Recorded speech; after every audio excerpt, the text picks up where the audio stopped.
नमस्कार दोस्तों, मैं विनोद कुमार और आप देख रहे हैं RN न्यूज़। दोस्तों, अभी मैं मौजूद हूँ कुशीनगर के एयरपोर्ट क्षेत्र में और आप लोग देख सकते होंगे मेरे पीछे चमचमाती रोड और जस्ट पीछे अगर आप देखेंगे तो कुशीनगर अंतर्राष्ट्रीय हवाई अड्डा का आपको कैंपस नज़र आ रहा होगा। तो दोस्तों, हम इस एयरपोर्ट की विशेषता के बारे में पूरी तरह जानने का प्रयास करेंगे।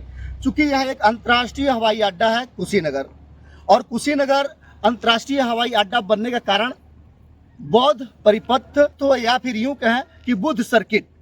दोस्तों, यहाँ पे जो मुख्य देशों के जो लोग आने वाले थे वो श्रीलंका, थाईलैंड, जापान, दक्षिण कोरिया, वियतनाम। अब इस टर्मिनल की जो सुविधाएं हैं वो है दोस्तों कस्टम और इमिग्रेशन की सुविधा इस टर्मिनल पे है। इसका रनवे जो है वो 3200 मीटर का है और बड़ा से बड़ा विमान भी इस रनवे पे यानी कि कुशीनगर का जो एयरपोर्ट है इसका जो रनवे है 3200 मीटर का, यहाँ पे उतर सकता है। यहाँ पे ऐसा नहीं है कि छोटी रनवे है या फिर बड़ी जहाज यहाँ नहीं उतर सकती है। इसके साथ साथ दोस्तों पार्किंग की सुविधा है, सुरक्षा का उन्नत इंतजाम है। घरेलू उड़ानें बीच में दिल्ली, मुंबई के लिए रखी गई थी, लेकिन आज के डेट में कोई शेड्यूल उन फ्लाइटों का नहीं है। नियमित उड़ानों का समय सारणी बताया जा रहा था, लेकिन अभी कहीं कुछ नहीं है। लेकिन अगर यहाँ बौद्ध धर्म के नज़रिए से अगर देखा जाएगा तो यहाँ महापरिनिर्वाण मंदिर है, रमाभार स्तूप है, मंठा कुंवर मंदिर है। इसके साथ साथ दोस्तों पर्यटन उद्योग को भी इससे विकास मिलनी थी, स्थानीय लोगों को रोजगार का अवसर की बात कही गई थी, बौद्ध सर्किट को अंतर्राष्ट्रीय पहचान देने की बात कही गई थी। इन तमाम मुद्दों के साथ यहाँ पे विकास के दरवाजे खोलने की बात कही गई थी, लेकिन आखिर में कहाँ गया विकास? अरे मोदी जी, अगर आपको लग रहा है विकास हुआ है तो कहाँ हुआ है? अभी भी तो कम से कम फ्लाइट दे दो। ये लगातार न्यूज़पेपरों में आता है कि अगले महीने से यहाँ फ्लाइट चालू हो रही है, दिल्ली की फ्लाइट चालू होगी, मुंबई की फ्लाइट चालू होगी, श्रीलंका की फ्लाइट चालू होगी। कुशीनगर की जनता तो मूर्ख ही है। कुशीनगर की जनता अगर मूर्ख नहीं होती तो शायद ये उसको देखने को नहीं मिलता। और ये जो मेरे पीछे रोड देख रहे हैं दोस्तों, इस रोड पे आज के डेट में जानते हैं सबसे बढ़िया और अच्छा काम क्या होता है? यहाँ पर रील बनाया जाता है। लड़के स्टंट करते हैं, लड़के गाड़ी छोड़ के, हाथ छोड़ के गाड़ी चलाते हैं और लड़के यहाँ पे राइडिंग करते हैं। बच्चे या फिर यूं कहें कि नए नए लोग जो गाड़ी सीखने के लिए आते हैं वो इसी रोड पे सीखते हैं, जो कम से कम 3 से 4 किलोमीटर, 2 से 3 किलोमीटर का रेड एरिया है। और गाड़ी सीखे भी क्यों ना। इसके जस्ट बाद अगर आप देखना चाहेंगे तो फिर मेरे सामने यानी कि पीछे आप देख सकते हैं कि ATC टावर भी दिखाई देगा। लेकिन मज़े की बात यह है दोस्तों कि इसका 2021 में इसकी उद्घाटन की जाती है यशस्वी प्रधानमंत्री नरेंद्र मोदी के द्वारा। बहुत ज़ोर शोर से इसका प्रचार हुआ, बहुत ज़ोर शोर से इसका प्रसार हुआ और तमाम तरह की मुद्दों पे ये बात की गई कि कुशीनगर का अगर अंतर्राष्ट्रीय हवाई अड्डा बनता है तो काफ़ी इस क्षेत्र में विकास देखने को मिलेगा। लेकिन विकास ऐसा मिला दोस्तों कि इस विकास की हवा में ही रह गई। क्योंकि इस विकास का जो नज़रिया था, इस विकास की जो सोच थी, कुशीनगर की जो विकास की बात थी, वो हवाई जहाज़ और एयरपोर्ट को लेके विशेष रूप से थी।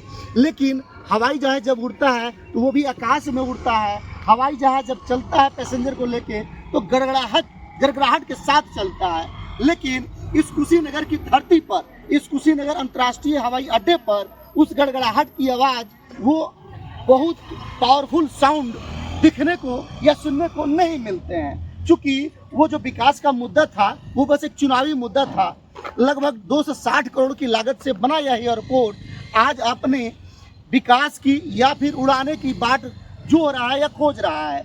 और यहाँ पे हमारे देश के जो राजनेता हैं, जो प्रशासनिक लोग हैं, ये आंखें मूंद के मिचौलियाँ खेलने का काम करते हैं। और जैसे ही चुनाव आएगा ये अपने बिल से निकलेंगे और विकास की बातें करने लगेंगे और क्षेत्र की विकास की जानकारी शेयर करने लगेंगे कि कुशीनगर में ये विकास होगी, कुशीनगर के लोगों को ये फायदा मिलेगा। लेकिन इस कुशीनगर के विकास की अगर बात करेंगे तो आज हम प्रमुखता से सारी बातों को समझेंगे और सुनेंगे।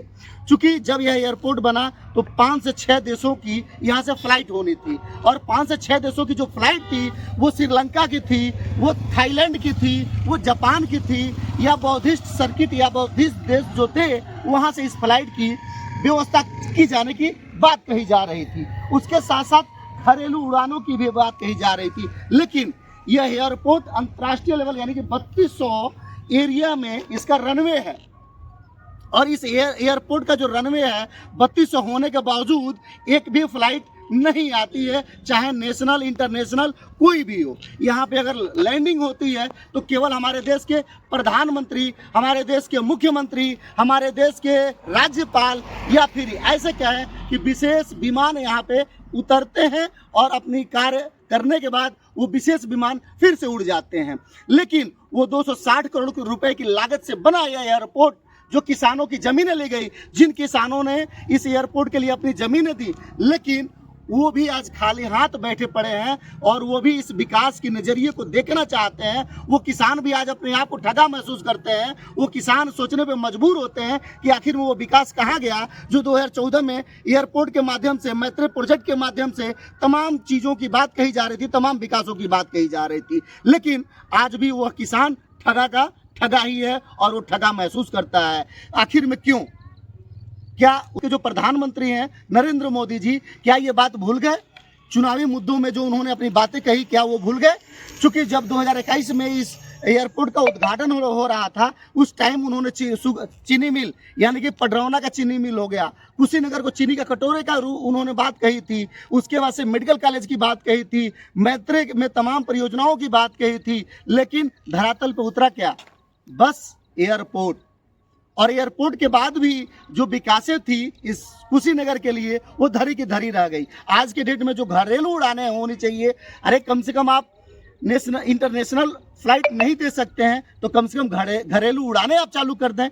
चाहे दिल्ली, मुंबई, कोलकाता, इंडिया के अंदर के जो राज्य हैं वहाँ से यहाँ की व्यवस्था। अभी मैं मजे की बात बता दूं, इस कुशीनगर की धरती पर जितने भी बौद्धिस्ट अनुयायी या धर्मगुरु अगर आते हैं, चूँकि कुशीनगर जो है बुद्ध भगवान की महापरिनिर्वाण स्थली है और इस महापरिनिर्वाण स्थली पर पूरे दुनिया से लोग आते हैं, भारत के भी लोग आते हैं। लेकिन अगर बाहरी देशों के जो बौद्धिस्ट कंट्री के जो लोग होते हैं, भक्त होते हैं, अनुयायी होते हैं बुद्ध के, वो जाते हैं बनारस, बनारस से फिर आते हैं बाई बस।